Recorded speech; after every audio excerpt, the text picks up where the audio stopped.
Glória a Deus. Meus irmãos, eu cumprimento a todos com a paz do Senhor. Pode tomar os vossos assentos, por favor? Já se coloca de pé para nós lermos a palavra de Deus.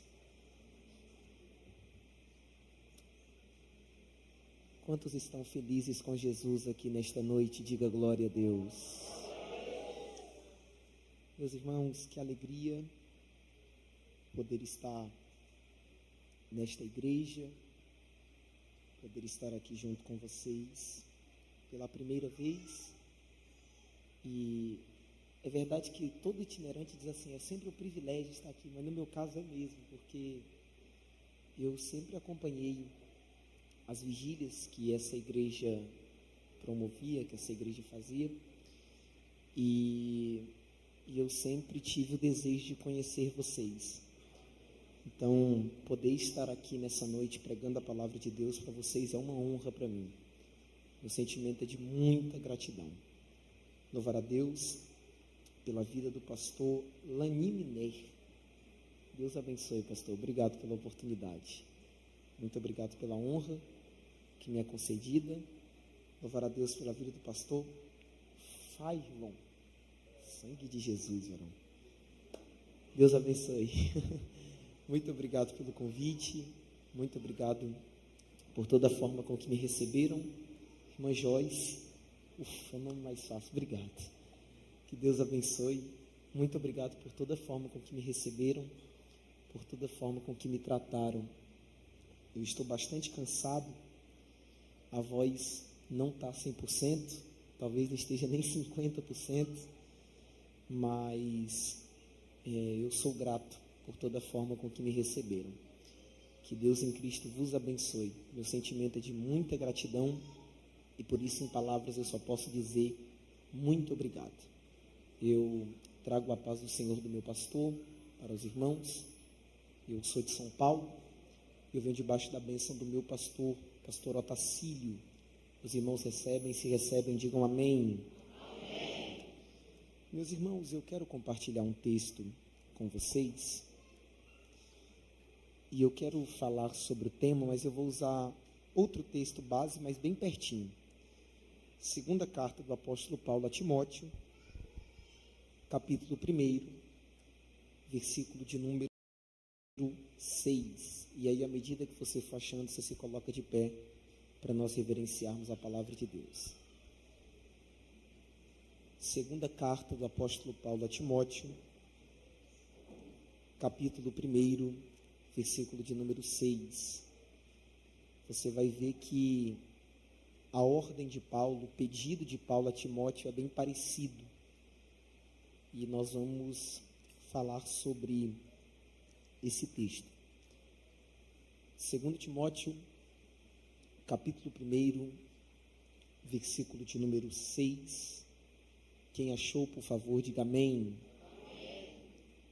Vamos ler a palavra de Deus, que diz assim: Por este motivo te lembro que despertes o dom de Deus que existe em ti pela imposição das minhas mãos. Novamente. Por este motivo te lembro que despertes o dom de Deus que está em ti pela imposição das minhas mãos. Tome o seu assento, por favor.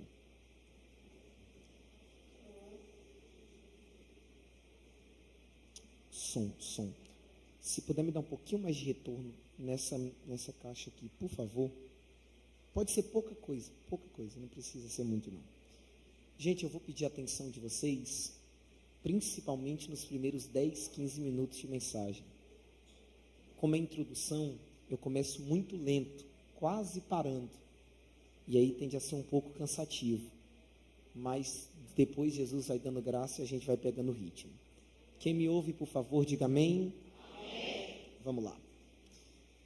A segunda epístola do apóstolo Paulo a Timóteo é um apelo para Timóteo manter-se firme diante das perseguições, preservando intacto o Evangelho de Cristo diante das ameaças dos falsos mestres e proclamando a salvação com um senso de urgência e com responsabilidade. Em meio às nuvens escuras de perseguições, essa epístola é criada. Essa epístola de Paulo a Timóteo, ela é criada num tempo muito difícil, num tempo muito complicado, de graves ameaças à fé cristã. E para qualquer lado que você olhasse, você iria ver perseguições. Se você olhasse para um lado, você ia ver que o fogo da perseguição soprava com violência. Por outro lado, o assédio dos falsos mestres era terrível. Então o tempo era tão difícil que era problema fora, problema dentro. Dificuldades para ser igreja fora, dificuldades para ser igreja dentro. Se cultua lá fora, morre por conta das perseguições.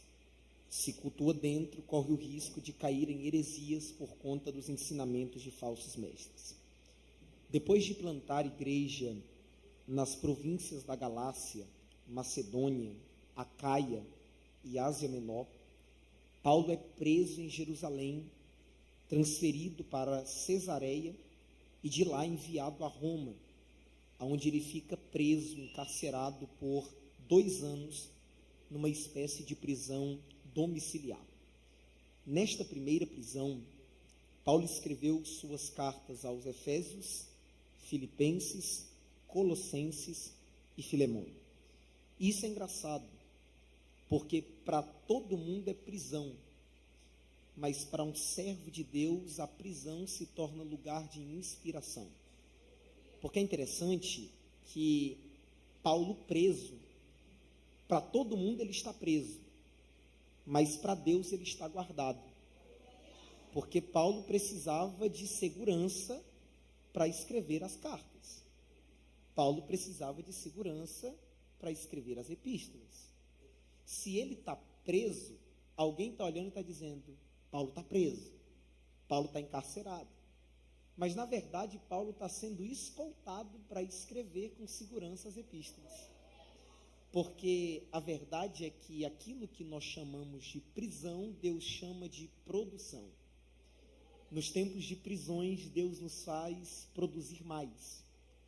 Existe uma frase que eu gosto de falar que é o seguinte: existe um momento que você agradece a Deus por cada prisão que veio na sua vida. Vou falar de novo que eu quero que você guarde isso. Existem momentos que você agradece a Deus por cada prisão que veio sobre a sua vida. Porque você percebe que Deus limitou o teu espaço, mas nesse limite Deus te guardou, te cobriu, te protegeu e te deu inspiração. Como cidadão romano e prisioneiro de César, Paulo tinha algumas regalias nessa primeira prisão. Ele estava numa casa alugada e podia receber pessoas e a elas ministrar. Mas na segunda prisão o cenário é diferente para pior. Paulo agora é lançado numa masmorra escura, numa masmorra escura, úmida e fria. E para você ter uma ideia da dificuldade do local, todas as pessoas que saíam deste lugar, ou saíam leprosos, ou saíam mortos, ou saíam doentes, ou saíam prontos para serem sepultados. O que faz as coisas se tornarem complicadas? Eu te explico. O que estava por trás da primeira prisão de Paulo era a oposição dos judeus.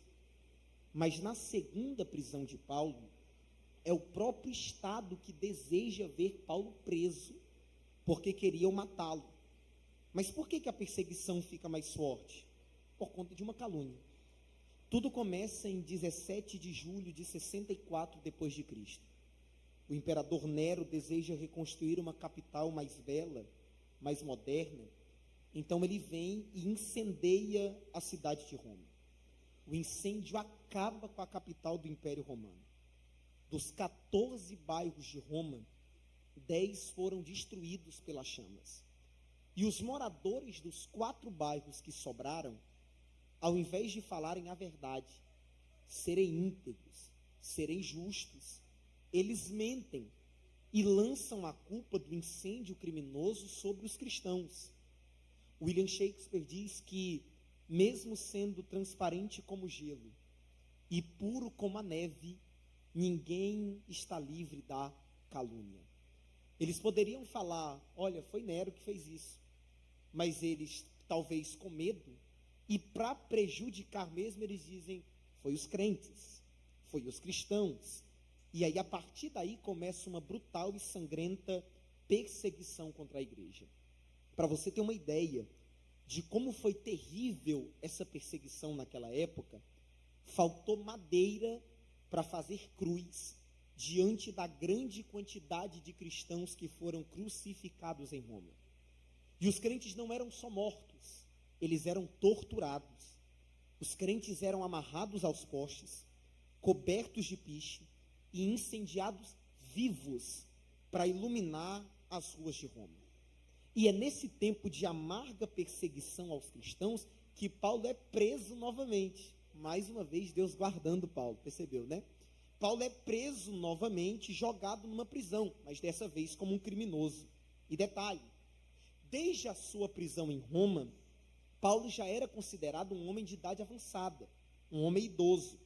E agora, mesmo com seus muitos anos de vida, os guardas, ao invés de terem respeito, ao invés de terem cuidado por conta da idade de Paulo, eles não fazem isso, eles não querem saber. Eles algemam Paulo e lançam ele na prisão.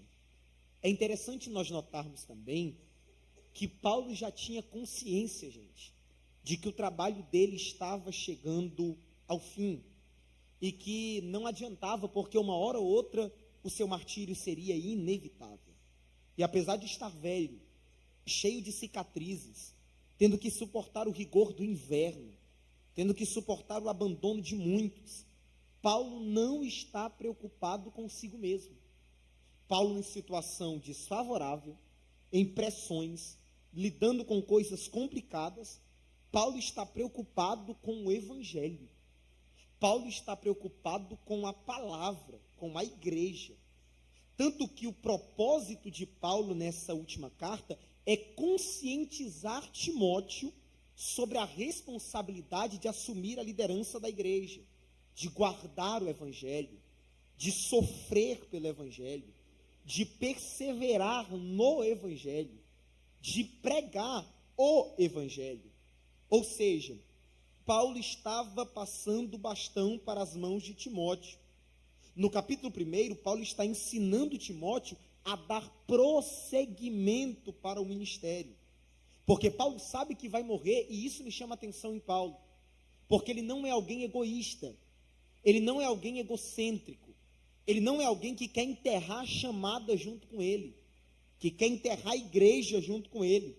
Porque Paulo sabe que quando alguém de Deus morre, nada de Deus pode morrer. A chamada de Deus precisa permanecer viva. O ministério precisa permanecer vivo. O evangelho precisa permanecer vivo. Mas aí sim, precisa ter pessoas tão boas quanto para dar prosseguimento ao ministério. E se as lideranças, se os líderes não investem nos jovens, não investem na igreja, não preparam obreiros, uma hora ele passa. E quando o líder passar, quem vai assumir a responsabilidade? Quem vai assumir o chamado? Quem vai se levantar pelo ministério? Nos versos 1 ao 5, Paulo lembra Timóteo que ainda havia muito para agradecer, e isso é incrível, porque Paulo está enfrentando problemas, a igreja está enfrentando problemas, e Paulo está dizendo, mas tem motivo para agradecer, tem motivo para louvar, tem motivo para celebrar. No versículo 3, Paulo está orando por Timóteo, outra coisa interessante, porque Paulo está frente a frente com o martírio, Paulo está frente a frente com a morte, pronto para morrer, tudo dando errado pela lógica humana, mas ele ainda encontrava tempo para orar por Timóteo, aconselhar Timóteo. Tem gente que sem nada para fazer já não ora. Imagina pressionado, imagina frente a frente com a prisão, mas vamos continuar. Enquanto Paulo ora, ele lembra Timóteo sobre a sua infância, seu chamado, suas lágrimas, seus desafios. Paulo lembra Timóteo da sua herança, da sua devoção, da sua fé que Deus deu a ele. No versículo 5, Paulo está trazendo uma formação espiritual a Timóteo, porque Timóteo procedia de um lar piedoso. Embora o pai de Timóteo fosse grego e possivelmente não convertido, sua mãe e sua avó o criaram desde a infância, ensinando Paulo as sagradas escrituras. E esse ensino foi tão eficaz que Paulo destaca dizendo: Timóteo, por causa desse ensino, você exibe uma fé sem fingimento. Vale destacar que Paulo menciona uma fé sem fingimento, passando por 3 gerações: Lóide, Eunice e Timóteo, avó, mãe e filho. E isso é incrível porque Paulo está dizendo: o negócio não começa em você, Timóteo.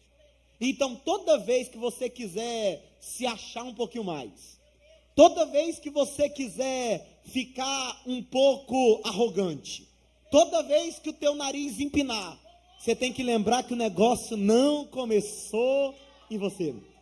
Você tem que lembrar que antes de Deus ser o teu Deus, Ele já era o Deus da tua mãe, Ele já era o Deus da tua avó. Que antes da chamada começar em você, a chamada já estava na tua mãe há muito tempo, a chamada já estava na tua avó há muito tempo. E isso é incrível, porque nós precisamos entender. Eu sei que eu falo com jovens aqui que talvez os pais não estão na igreja, mas eu também falo com jovens que os pais são servos de Deus, que as mães são servos do Senhor, e isso é bom, porque o negócio não começa em você, e Deus sempre fez questão de destacar isso. É por isso que Deus não é conhecido apenas como Deus de Jacó, Ele é conhecido como Deus de Abraão, de Isaac e de Jacó, porque Ele está dizendo: o negócio não começa em Jacó, porque antes de eu ser o Deus de Jacó, eu sou o Deus de Isaac, porque antes de eu ser o Deus de Isaac, eu sou o Deus de Abraão. E isso é incrível, porque tem gente que talvez não está na igreja, tem pais que oram por filhos que talvez não estão na casa de Deus, tem mães que dobram o joelho por filhos que talvez não estão servindo ao Senhor, que talvez não estão participando desse congresso, e já era para ter morrido há muito tempo, já era para ter se destruído há muito tempo, mas quando o diabo foi colocar a mão na cabeça desse filho, Deus olhou e disse: epa, eu conheço a mãe dele. Alguém entendeu o que eu falei aqui? Eu conheço o pai dela, eu conheço a família dele, a família é de oração. Então, diabo, você não vai tocar a pata na cabeça desse moço, porque ele pode não estar na igreja, mas o pai e a mãe dele é servo de Deus.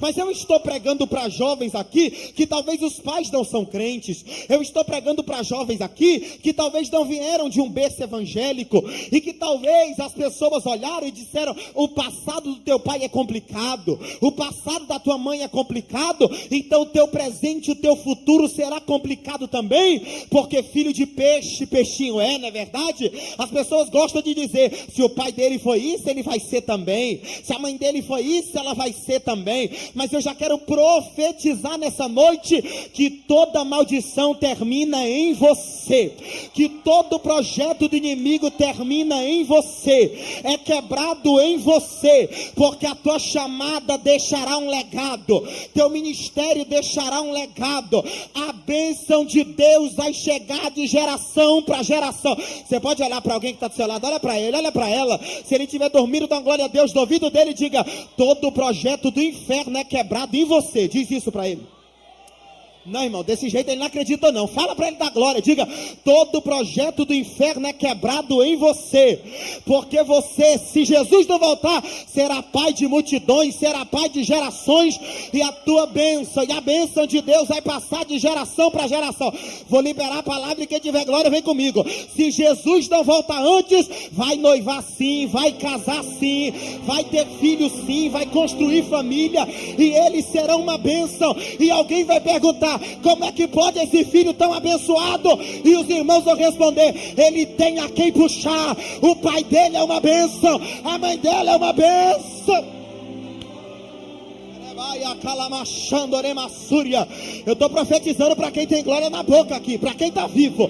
Eu estou profetizando para quem pega essa palavra. Não importa como é o presente ou como foi o passado da tua família, o teu futuro será diferente. Pregador, minha família toda bebe, mas você não será um alcoólatra. Pregador, minha família toda fuma, você não será um viciado. Pregador, minha família inteira é trevas, mas você veio para a luz e agora clareou tudo. Mas minha família teve um passado complicado, mas teu futuro será uma bênção. Eu estou pregando para jovens aqui, que vão ser o primeiro a se formar da família, que vão ser o primeiro a ser próspero em casa, porque a bênção de Deus chegará na tua vida, de geração para geração.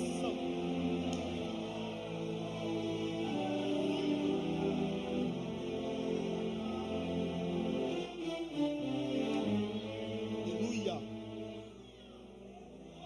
Oh, glória a Deus. Só que se Timóteo tem uma família abençoada, e o homem tem um líder como Paulo, olha só, a família de Timóteo é uma bênção, e ele ainda tem uma liderança como Paulo. Então, o que seria uma ameaça para esse moço, que tem uma família abençoada, e que tem um líder como Paulo? 2 motivos. Primeiro, os ventos da perseguição. Timóteo teria que se manter fiel, mesmo em meio a um território de gigantescas lutas espirituais, mesmo diante de um mundo que marchava para a mais desavergonhada corrupção. Segundo, e agora tu vai se encaixar em Timóteo, vai ter muita gente que vai se encontrar em Timóteo. Segundo, o outro problema de Timóteo, a covardia, a timidez. E provavelmente a sua juventude contribuía para isso. Porque vamos ser sinceros, a verdade, irmão, é que quando criança, todo mundo aqui, quando criança, a gente não tinha vergonha de falar nada. Falava o que desse na telha. E é por isso que era até desagradável. Tinha vezes que o pai tinha que olhar e falar: menino, fica quieto. Tinha vezes que a mãe tinha que olhar e falar: menino, cala a boca, senão vai tomar um beliscão. Sabe, porque senão a gente vai lá no banheiro, vai conversar. E você sabe que conversa no banheiro com a mãe não presta não, irmão. Então, a gente às vezes acabava sendo até inconveniente. Só que aí começa a crescer. Começa a crescer. E quando vai crescendo, uma timidez vai tomando conta. Uma vergonha vai tomando conta. Antes cantava, mas agora tem vergonha. Antes pregava, mas agora tem vergonha. E se o pastor, o líder, pegar o microfone e dizer: oportunidade para fulano, você só vê o dedinho assim: hoje não. Mas Paulo está lembrando a Timóteo: Timóteo, quando você se envergonha de falar do evangelho, você está abrindo mão do seu chamado. Você está negligenciando o dom que Deus te deu. Paulo está dizendo para Timóteo que ele pode não perder a sua salvação, mas ele pode perder o fervor pelo Senhor e o entusiasmo na obra. Então Paulo precisa acordar Timóteo, ou pelo menos fazer com que ele acorde sozinho. E é por isso que o versículo 6 começa dizendo assim: por este motivo te lembro. Diga comigo: por este motivo. Não, irmão, fala alto, para de graça. Diga: por esse motivo te lembro. E isso é muito profundo, porque Paulo mesmo preso, porque Paulo mesmo sendo quase morto, porque Paulo mesmo sendo ameaçado, porque mesmo a situação sendo complicada para Paulo, Paulo ainda está lembrando Timóteo a ter uma vida com Deus. Paulo ainda está lembrando Timóteo a despertar o dom que estava nele. Paulo se preocupa com Timóteo. Por quê? Porque Paulo entende: eu não nasci para ser um desagregador. Feliz é aquele que transfere o que sabe e aprende o que ensina. Posso falar? Lá vai. Existem pessoas que não querem saber de você, que não estão interessados em você. Eles estão interessados naquilo que você pode oferecer. Enquanto a agenda está cheia, vamos estar junto porque ele é o cara. Enquanto ele tem contato, vamos ficar perto dele que ele é bom. Enquanto ele tem tem grana para bancar o rolê, vamos colar junto com ele. Mas a partir do momento que o Timóteo fica um pouco mais tímido, que o Timóteo esfria um pouquinho, porque não adianta, você pode ser crente, você pode ser homem de Deus, você pode ser melhor de Deus, mulher de Deus, mas nem sempre você quer dar lugar, nem sempre você dá 100%, nem sempre o pregador quer pregar, nem sempre o irmão quer cantar, mas é só o Timóteo esfriar um pouquinho, que os mesmos que estavam perto, agora começa a dizer, vamos sair de perto, vamos se afastar. Quer um conselho? Se livre dessas amizades, porque essas pessoas não estão interessadas em você, elas estão interessadas naquilo que você pode oferecer para elas.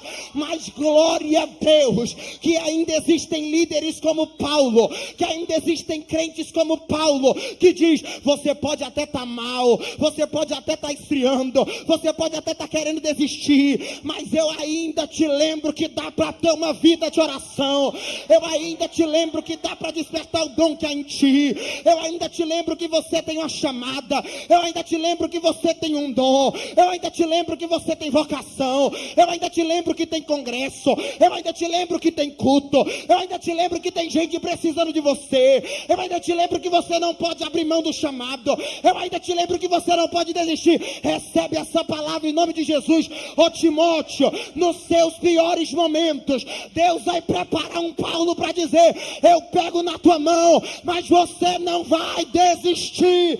Quem pode adorar? Eu sei que é chato, mas você pode olhar para alguém, liberar essa palavra, diga, Deus está preparando um Paulo para cuidar de você. Diz isso para ele. Remaia calamachanda. Deus está preparando um Paulo para cuidar de você. Melhora isso, diga para alguém, se depender de mim você não vai desistir, se depender de mim você não vai desviar, se depender de mim você não vai abrir mão do chamado, se depender de mim você não vai se perder, se depender de mim você não vai parar. E vou falar mais, quem sabe não é você o Paulo que Deus levantou para cuidar de Timóteo. Eu estou pregando para uma geração aqui nessa noite, que você não vai derrubar ninguém. Eu estou pregando para uma geração que vai levantar, que vai cuidar, que vai curar, que vai sarar. Quem pode adorar?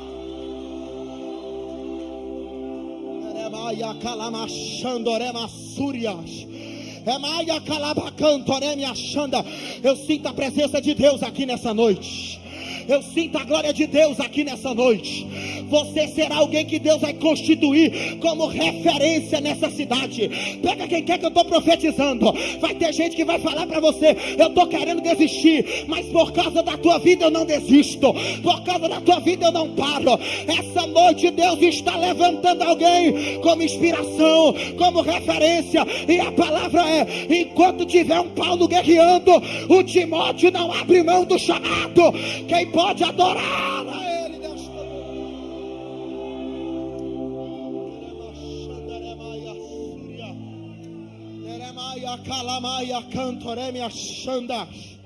Oh glória, mas isso é mérito de Timóteo também, porque Timóteo procurou ter um homem de Deus para ouvir, Timóteo procurou ter um homem de Deus como liderança. Por quê? Porque nenhum de nós é tão inteligente quanto todos nós juntos.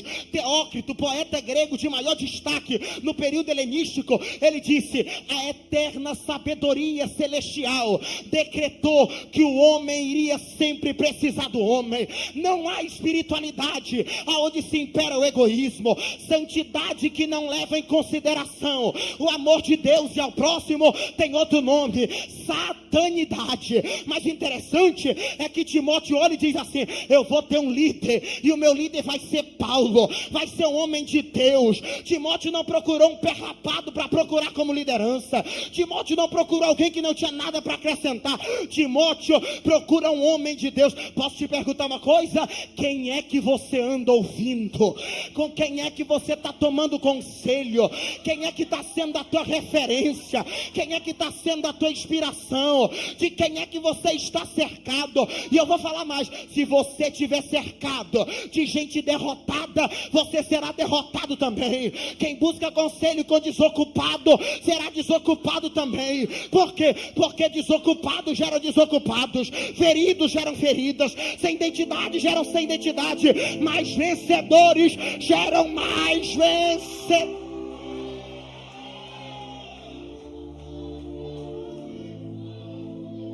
Glória a Deus. Oh, glória a Deus. Vamos parar de modernizar essas coisas, porque isso não é de Deus. Isso tem acabado com muitos jovens. O que, pregador? Gente que diz assim: não, eu sou amigo de fulano, mas eu estou tentando ganhar ele para Jesus. Engraçado, que essa é a pessoa que você está tentando ganhar ele para Jesus. Ele já te convidou para a balada umas 10 vezes e tu não teve coragem de convidar ele para ir para o culto uma vez. Glória a Deus, diminuiu, mas eu vou continuar aqui. Pregador, mas é que eu estou gostando de uma menina lá da escola. Ela não é crente não, mas é um namoro evangelístico. Tu não é nem crente direito e está querendo fazer namoro evangelístico. Irmão, deixa eu falar algo para você aqui. Desculpa se vai doer, mas eu preciso falar. Se você não tem identidade, se você ainda não é certo do teu chamado, e você está andando com pessoas tranqueiras, você vai ficar um tranqueira também.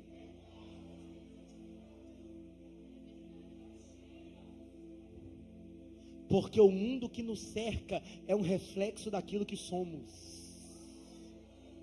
Ai, irmão, vou falar de novo. O mundo que nos cerca é um reflexo daquilo que somos.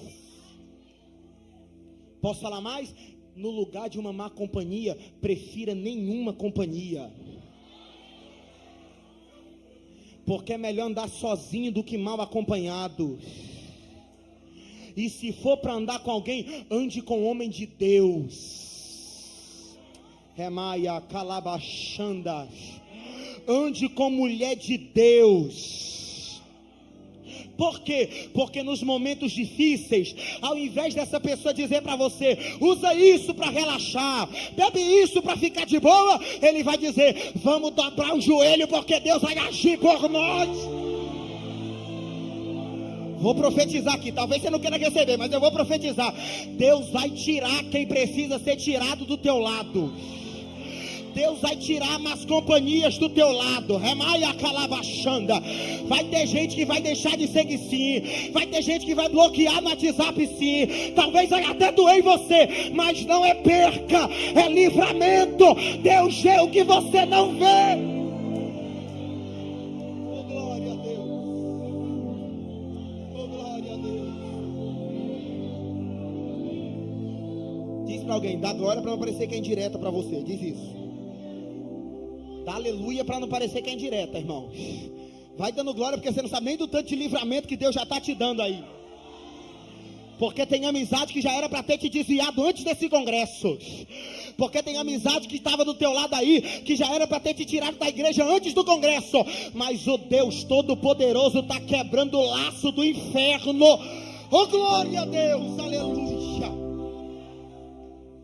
Por este motivo te lembro que despertes o dom de Deus que existe em ti. Paulo está dizendo para Timóteo: Timóteo, não importa a situação atual, não importa se o cenário está crítico, não importa se a coisa está complicada, é hora de remover as cinzas. É hora de reacender o fogo.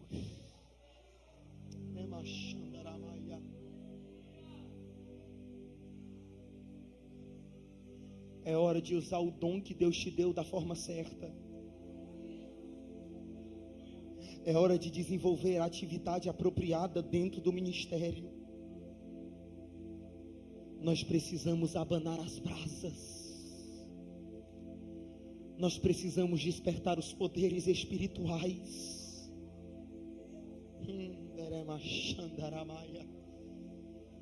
Você sabe o que Paulo está dizendo para Timóteo? Em outras palavras, continua soprando,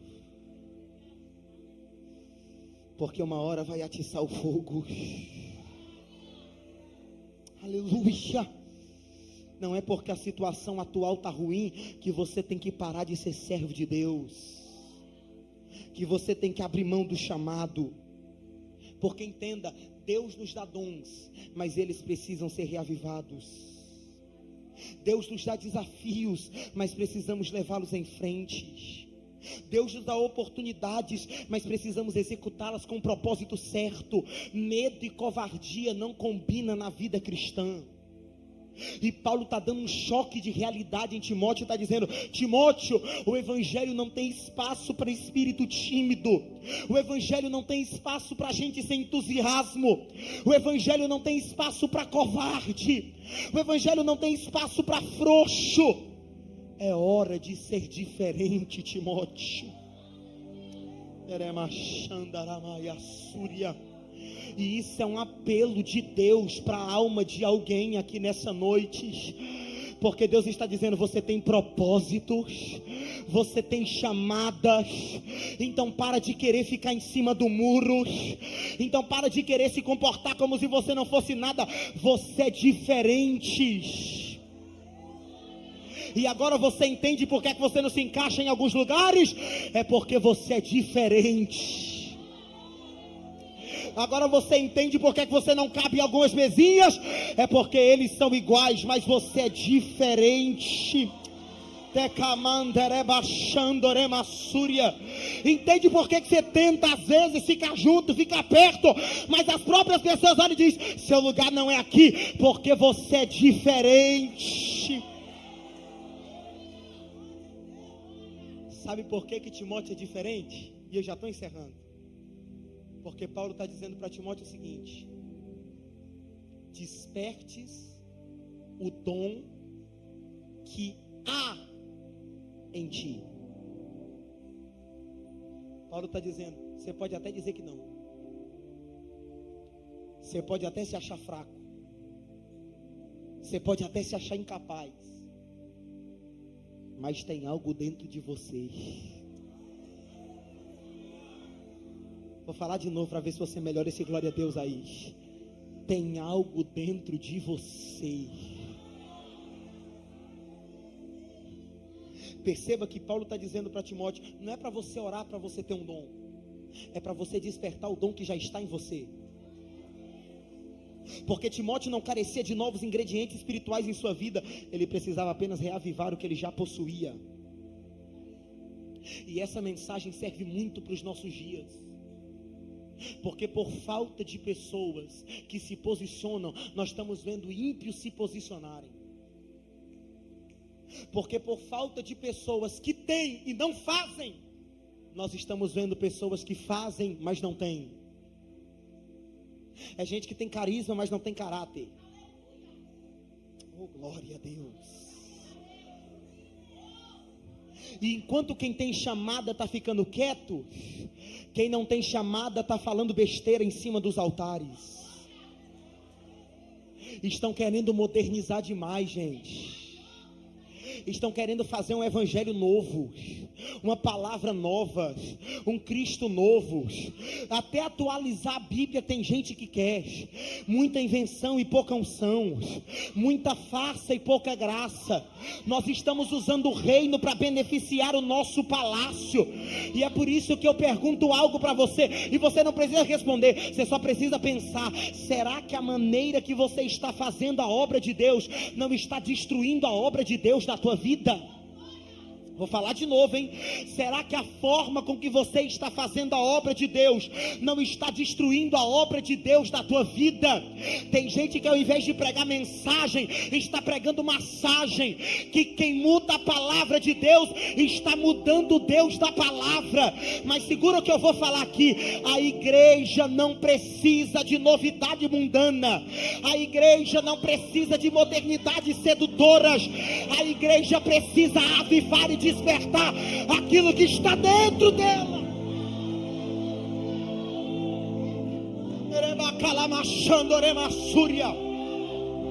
Eu sinto Deus aqui nessa noite. Eu sinto Deus aqui nessa noite. O que faz a nossa geração permanecer de pé não é a modernidade que entra dentro da igreja. O que faz a nossa geração permanecer de pé não é o nível da eloquência, não é o talento do louvor, mas é o dom de Deus que está dentro dela. É o dom. O evangelho não precisa de mudanças. O evangelho é insubstituível. E mesmo sendo escrito há muito tempo atrás, ele é atual, ele é vivo. É a Bíblia que diz, porque a palavra de Deus, ela é viva e eficaz. Ela é mais penetrante do que uma espada de 2 gumes. A igreja não precisa de novidades de fora. A igreja precisa despertar o que está dentro. Mas isso aqui é para você dar glória. Tem algo dentro de vocês. Tem uma chamada que precisa sair para fora. Tem um dom que precisa sair para fora. Mas tem algo dentro de você. E quem colocou isso não foi teu líder, não foi teu pastor, não foi teu pai, não foi tua mãe. É que antes de você nascer, Deus olhou e disse: é meu e eu não abro mão dele. É minha e eu não abro mão dela.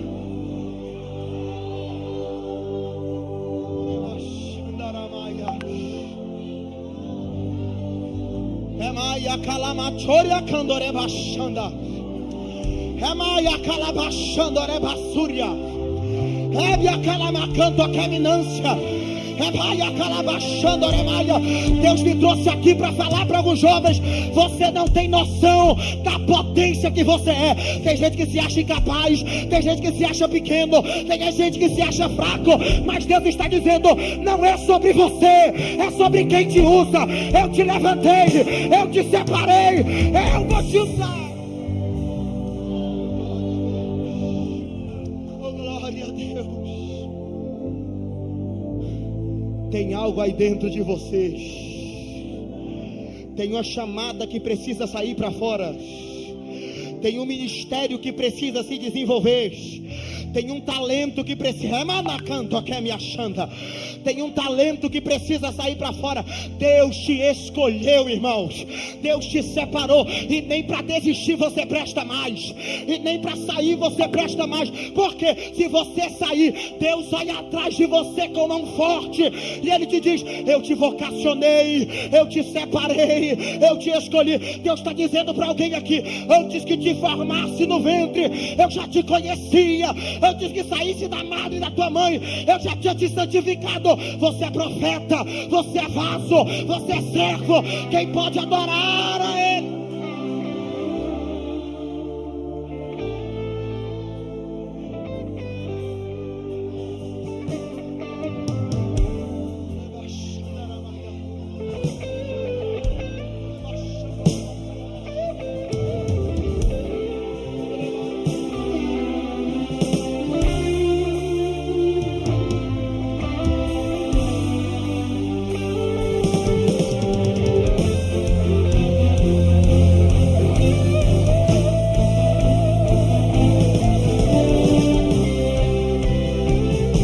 Convocação de Deus para alguém aqui. E a convocação é: come pão, bebe água, porque grande será a tua caminhada. Grande será. Quem pode adorar? Quem pode adorar a Ele aqui nesta noite? Com a permissão do pastor, se coloque de pé.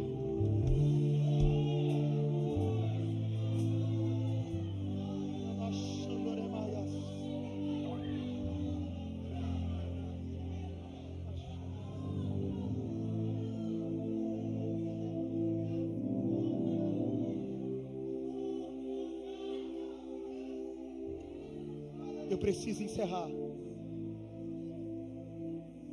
mas eu não posso encerrar sem cumprir a minha obrigação como pregador da palavra de Deus. Sabe o que é interessante? É que num congresso que tem o tema dizendo: não abra mão do chamado, teve gente que chegou aqui nessa igreja que já abriu mão há muito tempo. Eu preciso encerrar, mas antes eu preciso cumprir a minha obrigação. E eu queria muito que você fosse sincero comigo. Eu só preciso da sua sinceridade agora. Tem alguém no nosso meio que ainda não é cristão ou que está afastado dos caminhos do Senhor, mão lá no alto, no terceiro andar, que eu quero te ver. Tem alguém? Eu sei que tem, mas eu queria que você se identificasse. É só isso. É só isso. Tem alguém? Tem alguém? Estou vendo uma mão aqui. Obrigado. Pode abaixar. Mas alguém que não é crente, que está afastado? Cuidado, hein, irmão. Mentir é feio. Na casa de Deus ainda o negócio é estreito. Estou vendo aqui. Obrigado. Pode abaixar. Mais alguém? Mais alguém? Aqui. Obrigado. Mas depois que a primeira pessoa se identifica, fica mais fácil. Eu entendo. Obrigado, gente. Eu sei que tem muito mais gente. Mas tudo bem. Você talvez não quis levantar a sua mão. Sem problemas. Só que Jesus te viu nessa cadeira aí, tá? Só para te avisar. Olha, desculpa a minha sinceridade. Perdoa a minha sinceridade, porque no mundo que a gente está vivendo, até para ser sincero, você tem que pedir desculpa. Mas eu preciso ser sincero com você. Você não serve para ficar lá fora, não. Teu lugar é aqui dentro. Você foi gerado no altar.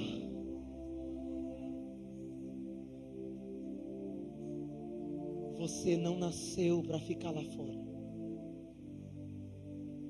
E isso é tão engraçado que você abriu mão do chamado. Mas Deus não abriu mão de você. Posso provar para você? Eu te provo. Domingo, gente, 8h10 da noite. Você poderia estar em qualquer outro lugar. Você poderia, a essa hora, estar em casa. Você poderia, essa hora, estar num restaurante.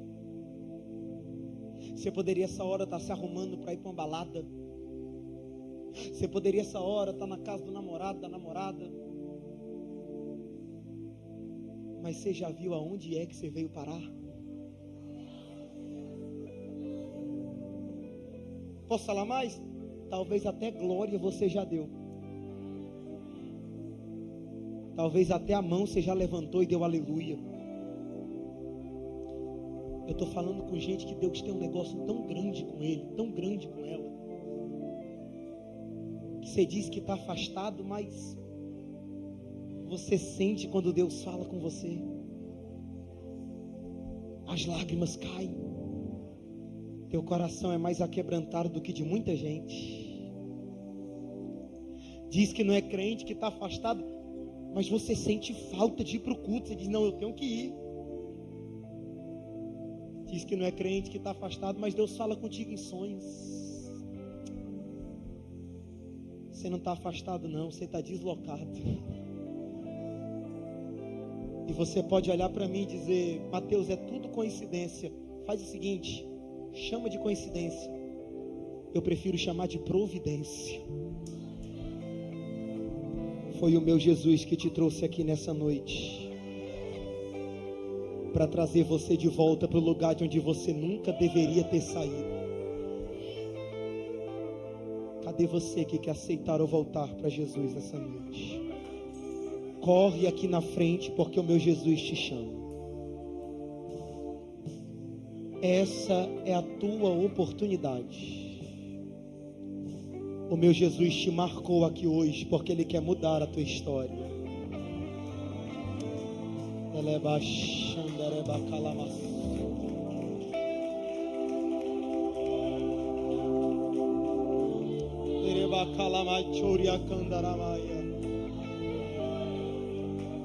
Você tem glória a Deus para liberar aqui essa noite?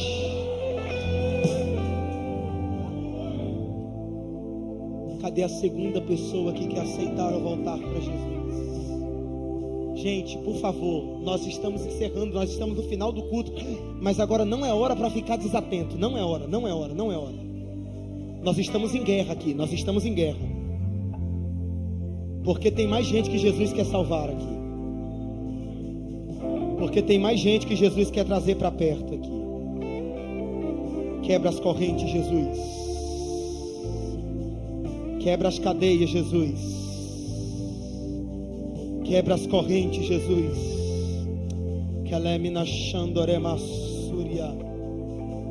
Ô moça, o meu Jesus está te chamando. Não sei quem é você, mas o meu Jesus está te chamando aqui. É tempo de correr para os braços do teu Pai. É tempo de voltar para o altar. Porque tem feridas que precisam ser curadas. Você sabe do que eu estou falando. E você sabe o que é muito sério que eu estou falando com você aqui.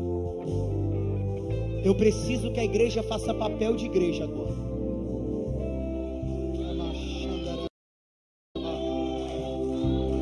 Você pode dar glória?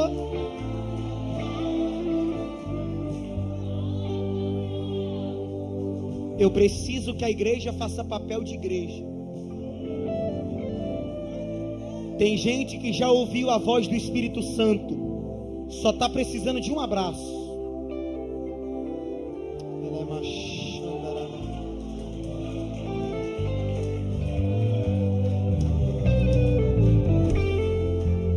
Tem gente que já ouviu a voz do Espírito Santo, só está precisando que alguém ajude ele.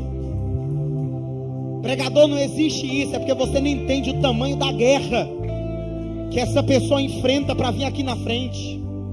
Porque o inimigo tenta segurar essa pessoa de todas as formas. E é por isso que eu preciso que a igreja faça papel de igreja agora. Se você está do lado de alguém que não é crente ou que está afastado, toca no ombro dele, no ombro dela. Não força ele, não força ela, mas diga: se você quiser, eu vou lá com você. Diz isso para ele. Diz isso para ela. Diga para ele, diga para ela: se você quiser, eu vou lá com você.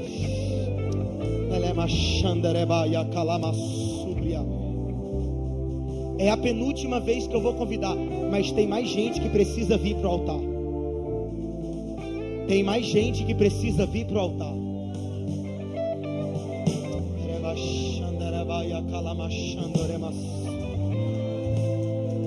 Se a igreja melhorasse o glória. Chegou aqui, está chegando aqui. Você tem glória a Deus para liberar ou acabou? Terema calabachanda. Última vez que eu vou convidar. Mas você é tão especial que mesmo com muita gente aqui na frente aceitando, voltando, Jesus marcou você e Ele está dizendo: eu te quero aqui no altar. Eu te quero aqui no altar. Eu te quero aqui no altar.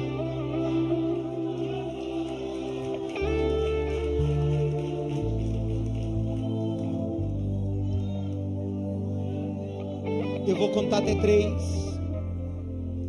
E se no 3 você não vier, eu entrego o microfone ao pastor, à liderança dessa igreja, sabendo que a minha parte eu fiz. Eu conto 1. Não adianta se fazer de forte, não. Agora é a hora que você tem que entender que você é dependente dele. Está vindo alguém? Está descendo mais uma vida para Jesus aqui.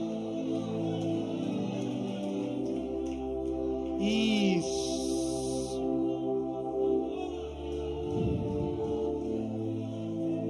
Eu vou esperar você dar glória. Eu vou esperar você dar aleluia. Eu conto 1. Tem mais alguém que precisa vir? Tem mais alguém? Eu conto 1,5. Escuta o que eu estou falando aqui. Farmácia não vende remédio para a alma. Ela é machandorebaiacanta. Hospital não dá injeção para a alma. Mas o meu Jesus que sonda o coração, que penetra a alma, Ele está vendo que você está ferido, que você está machucado, e Ele está dizendo: eu sou o bálsamo que cura toda ferida. Eu conto 2, tem mais alguém? 2,5, 3.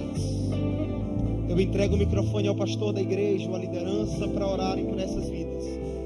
Mas deixa eu te pedir uma coisa. Se você, moço, moça, na hora da oração olhar e falar: nossa, errei, era para mim ter me juntado com aquele pessoal e ter ido aceitar Jesus, ter voltado para Jesus. Faz o seguinte, vem. Ah, pregador, mas já vai estar na hora da oração. Vem. É melhor você vir atrasado, entre aspas, do que você não vir. E eu entrego o microfone dizendo: está tendo festa no céu, está tendo luto no inferno. Quem pode aplaudir, adorar, celebrar, glorifique a Jesus. Que Deus nos abençoe.